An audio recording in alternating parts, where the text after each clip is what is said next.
The next settings is what we call it the call center feature.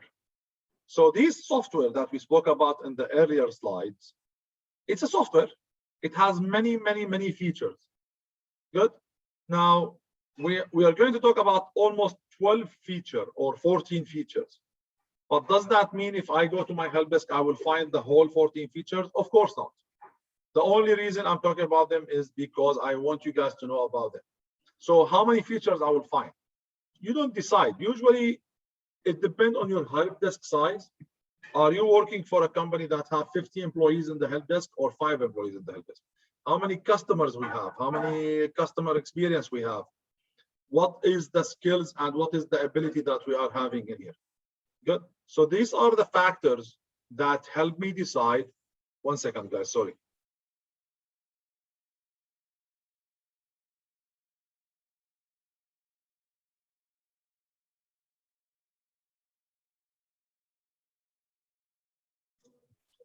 Okay.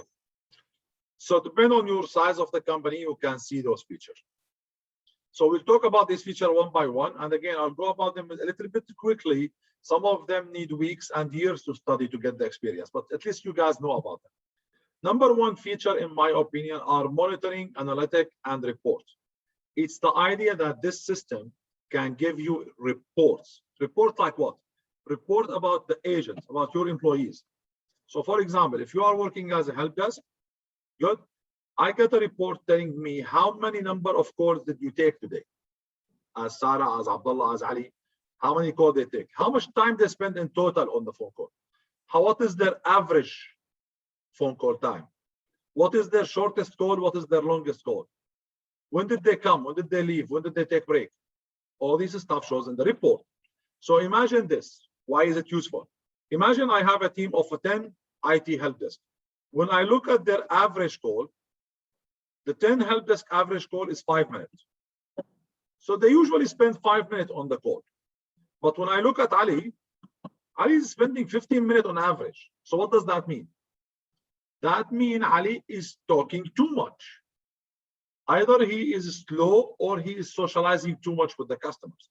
Then I can check with Ali and like, Ali, what's happening with you? Why you are taking so much time on the calls? Why don't you wrap up the calls like the rest of your teams? He might be having a bad day where he had a customer that have like 3 hours call. That happens sometimes, but in general, you can monitor his week performance or his month performance. Things should be very close to each other. But this will help you understand if you are talking too fast or talking too slow and these kind of things. Clear why these reports are critically important for us as an agent? Same thing for the entire team. So me as Hassan, when I was at BlackBerry, for example, in a normal day, we'll have about 80 people working. What do? Usually I put 20 people working on front counter. People coming, they will help them walk in. I have about 40 people doing phone calls, and we have about 20 people doing emails. Good. When the guys on the phone call queue are not busy, they will help with the email. When they are busy, they will take calls. Now, me as Hassan, I'm monitoring the team report, and the team report show me out of the 40, there is 35 working, 5 on a break, and there is 30 calls waiting. That's too much. Then I will call those guys and tell them, leave the email, jump in, please help. So they will stop working on the email, they will help with the queue, so we get the queue clearer. As soon as the queue clear, they'll go back to email. Good. So this is why the reports are very important. It will help me better manage my team to provide better service for my customers. Okay. It's important that you guys understand this. Remember, you will not work on this stuff during university. Good. But you'll work on them once you go to the IT department. There's a very good chance they will ask you about it in the job interview. And people, many students, they don't know about it. I'm doing right now the interviews for the guys for the work term. And even though they studied the course like 9 months ago, they completely forget about the whole phone system. And I told them, do you have an experience with the phone system? He says, yes, my mobile. I don't know. The helpdesk phone system. He says, no. Okay. Did you take the course with me? Yeah, that course. So please keep it in mind and stay focused. Why is it important? The second feature is voice over IP. Anybody knows what is this? Do you guys know what voice over IP is? Voice over IP means voice over internet. This is your WhatsApp call. This is your IMO call. This is your Google Do call. You know those calls that you make over the application online? This is what we call them voice over IP. Now that means you as an IT technician can have a software in your computer, and that software will be your phone, your office phone. You can open it from any place, like a cafe net, internet, airport, hotel, wherever you are, you open your laptop, you have internet, you can access the phone. You don't have to actually have the phone with you. Good.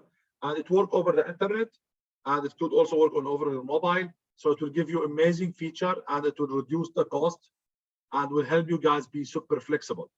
You can just pick up your laptop, go anywhere, and you can work on your IP phone. Good. Voicemail. Voicemail is a very important feature. I know many of you guys don't know it, but you see it in the movie, in the Western movie, when somebody calls somebody and like, thank you for calling. I don't know who, I'm not here, please leave a voicemail. So this is for home people. But for business, it's very important for one reason. Let's say now I have a call, phone line, and I have 30 calls waiting online. Do you think those 30 calls are all critical that they have to talk to me now? Of course not. Most probably there's 20 of them that are calling to ask about something that is not that urgent and they can wait for it. So I can offer them while they are waiting, the system will tell them, we apologize for the waiting. The current estimate wait is 20 minutes. However, if your request is not urgent, please press 1 to leave a voicemail and we will respond to you as soon as possible. So if one guy decided to leave the queue and go to the voicemail and leave a voicemail, now instead of 30, I have 29 waiting. It's good for me. If 10 guys did it, now I have 20. If 20 guys did it, now I have 10. So my queue is getting clearer for the people who have really urgent requests that they have to wait online to talk to me.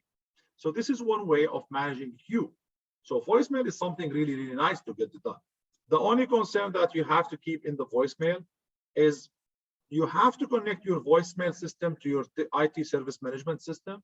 So when the guy leaves a voicemail, there will be a ticket created, and he will get an email getting the ticket number, and we will tell him that we received your voicemail, and we will tell him we will respond to you within 2 to 3 hours. So that way the customer trusts the voicemail feature, and they will leave voicemail because they will know that people will come back to them.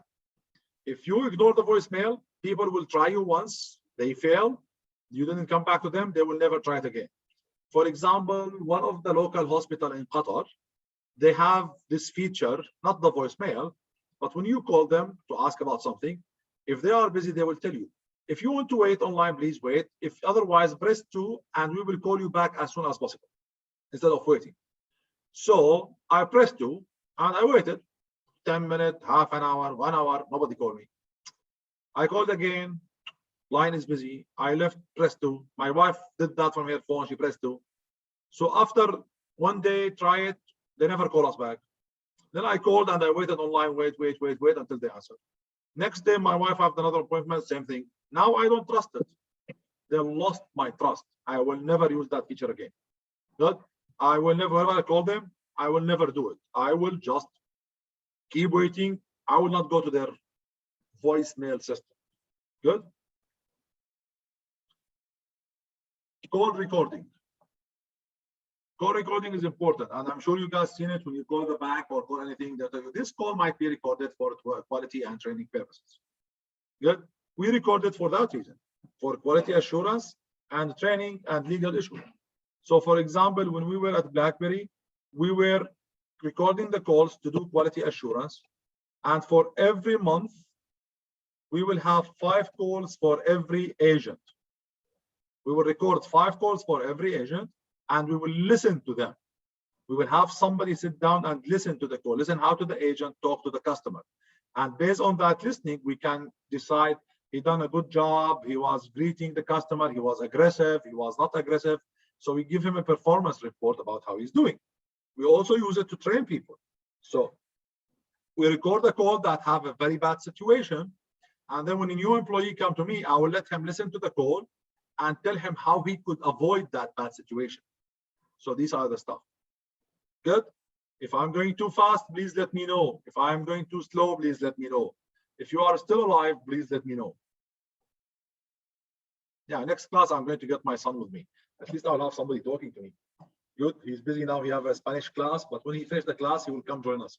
At least he will talk to me. He will say yes or no. Nobody is here. Not even a message in the chat saying yes. Thank you very much, Hassan. We are here, sir. Good, good. Alhamdulillah. Okay. Next step, call transfer and conference calling. Now, most people use Zoom, but if you look a year ago, not so many people using Zoom. Call transfer, you have this feature on your phone. On your mobile phone, you have this feature without application, without anything. If you call me and you're talking to me, and then you ask me, Hassan, what can we do? Then wait. I can transfer your call to Mr. Wajdi, for example. So your call will get to him. I will be out of that. Or I can get Wajdi with us and we have three-way calling. So you, me, and Wajdi can speak.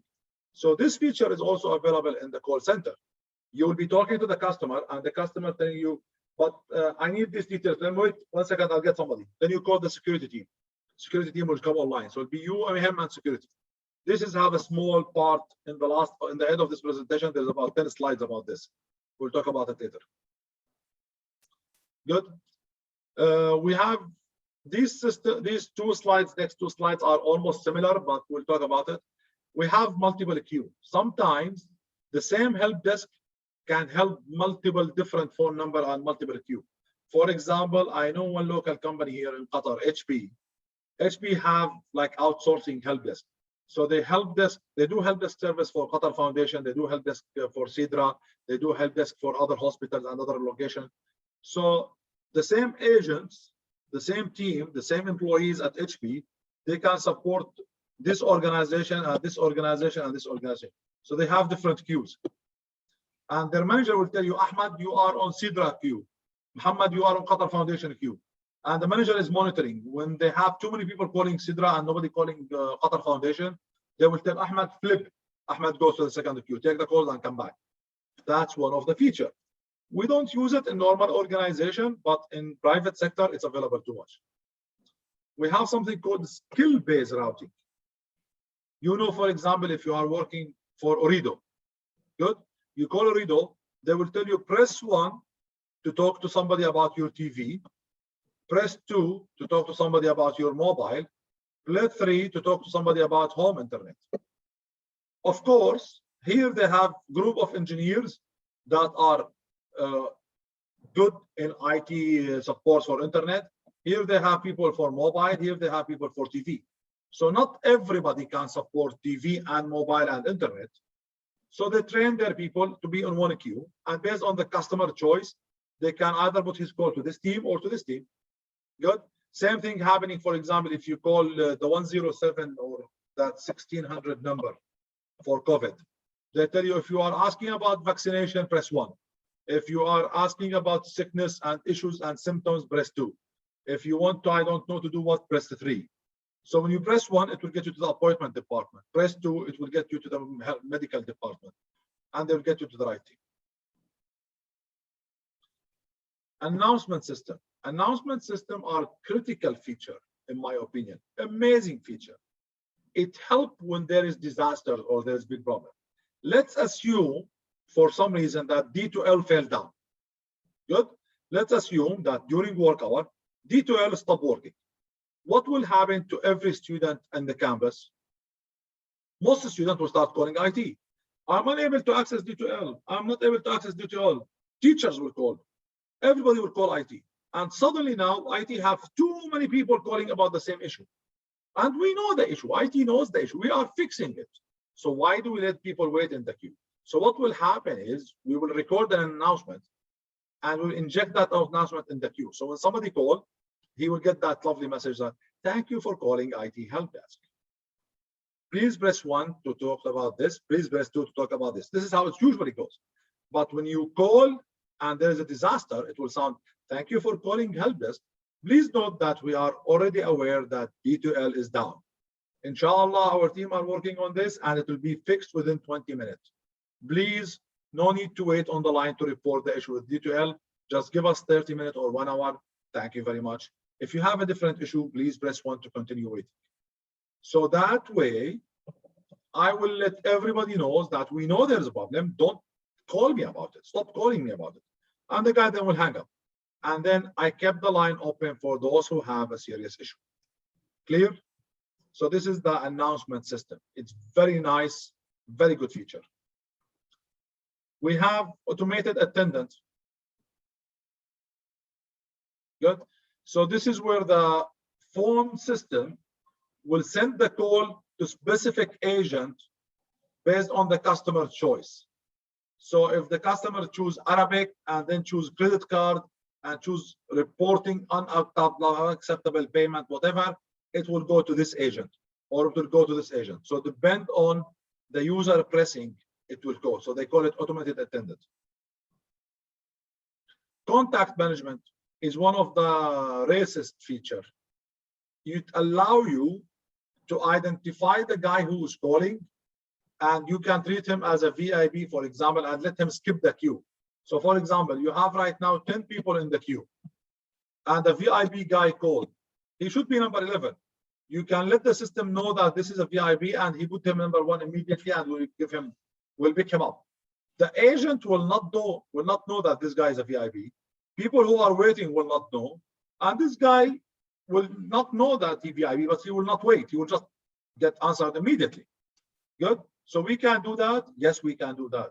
Is that polite? I don't want to say it's not polite, but it's necessary. For example, at Qatar University, we had something similar in the email. Good. If a director or above, director, VP, or the president office email help desk, their email will look in red and it will give us a warning. So if a normal teacher like me, poor teacher, send an email, I will go in the queue. There is 200 emails before me. I will wait until they finish them, then come to me. 2 hours, 3 hours, whatever. But if the VP email, the email will flag immediately and somebody will pick it up right away. Good. It's service. Option is there. Use it or abuse it. It's up to you. Of course, the loveliest thing, I put my name on the VIP list of Qatar University. So if I email them, my mail will be number 1. Good. Interactive voice response. This is a nice feature where you actually can talk instead of pressing 1 and 2 and 3. So when you call the phone system, the system will tell you, hi, can you tell me what are you calling about today? And you tell him, I'm calling to cancel my internet line. And he will tell you, okay, I think you says you want to cancel your internet line. Is that true? You tell him, yes. He'll tell you 1 second. And he will put you immediately to the cancellation line. So the system will understand your voice and will understand your speech. And based on that, will transfer you. Of course, it's not very popular in the Arabic or in this region because of the huge amount of accents we have. I feel sorry for the system because you have to deal with the American and the British and the Indian and the Chinese and the Filipino and the Arabic and the Egyptian and the Syrian accent. The guy will go crazy. Good. He needs a lot of practice to be able to do it right in this area. So that's why it's a little bit not done here. But in Canada, I've seen it. It's working perfectly for the Canadian guys. For people like me, my English is not that good. Sometimes the system will not understand me.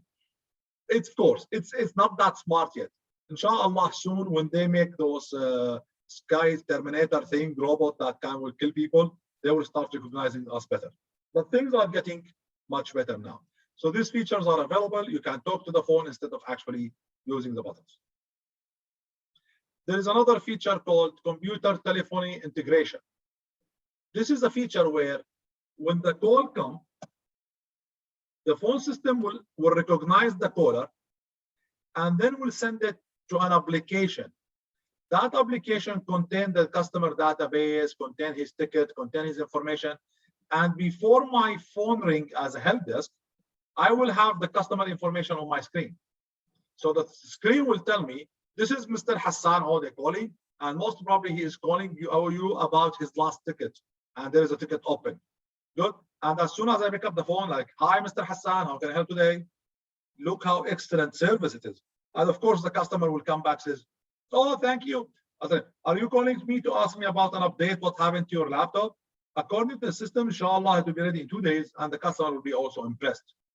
This very nice feature, when you apply it, it's worked amazingly in excellent way.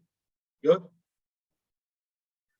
Again, voice response unit, this is similar to the interactive voice response. It's the same thing almost. System will recognize your voice, you recognize what you are saying, and based on that, he will get stuff done. Fax. Do you guys know what is a fax? Come on, did you see it in the movies? Good. The last time I used the fax was before you guys was born, I think. Good. In 2000 or something like this. It's a very old technology that will allow you to send paper. Of course, nobody uses it anymore. But it's one of the features that used to be something very, very interesting in the business. Anybody have any question about this features? I have 10, 11, 12, 13, 14, 14 features. Anybody have any question about them? Good. Now, is it easy to get this stuff done? Of course, it's not easy. You have to be careful about the fail of technology. If you use this feature on your system and these features are done wrong, customer will not trust it, and then they will not trust you. This is something you guys have to keep in mind if you are working in an IT environment, that it's not about rushing, it's about doing right. I've seen it, unfortunately, many times in Qatar and Saudi Arabia. I've seen it before, where a private company that sells one of those technology approach the service desk owner or the help desk or the company or the government or the university. And so this company will come to CNAQ and says, look, we have this customer computer integration feature. It is amazing. When the student calls, you will know his name, you will tell him, you will do it. Cool feature. Good. They will tell them, yes, our guys like it. They says we will buy it. When they buy it, the contract says we will not pay you until you get it run. So this guy will says, I will get it run in 2 months. Things might take more than 2 months, because remember, to run it, it will take less than 1 month. But to get the user to learn how to use it, it will take time. Imagine this. Guess if you want to buy a Mac laptop for your mother as a gift, how much does it take you to buy the Mac and prepare it? 2 hours, 3 hours? How much does it take your mom to learn how to use that Mac computer if she never used Mac computer before? She might take 2 months, and she might hate the Mac and tell you what the kind of crazy gift you give me. Good. It's the exact same thing happening in the business. Somebody will come to the business, tell them, let me sell you this tool. And then he go set it up, put it on the table and leave. And people don't even know how to practice it right. There's a training involved. There's a change of behavior involved. There is a skill need to be developed. There is changing of way of thinking need to be developed. Private company rush it just to sell and cash the money. And government situation goes really bad. Good. I know an organization in Saudi Arabia. My cousin was helping them. They had this IT service management system. Good. Between the year 2010 and the year 2020, they replaced 5 systems, 5 different companies. And this is a huge failure. And then my cousin was asking me to consult with them to tell them what's happening. He told me, please explain it to them. When I spoke to the guy, he kept telling me, oh, the first one we bought, it wasn't good. We got the second, it was worse. We got the third, it was worse. We got the fourth. And now I told him, Habibi, there is nothing wrong with them. These systems are excellent, and you guys are too small to have problems. Your problem is not with the system itself. Your problem is with the guy who set it up for you, and with your own employees. You guys don't know how to use it. You don't set it up right, and that's why it's crashing. That's why it's giving you headache. You need to learn how to use it. You need to do it right. So be careful. Don't rush into technology and then harm yourself with that. Okay.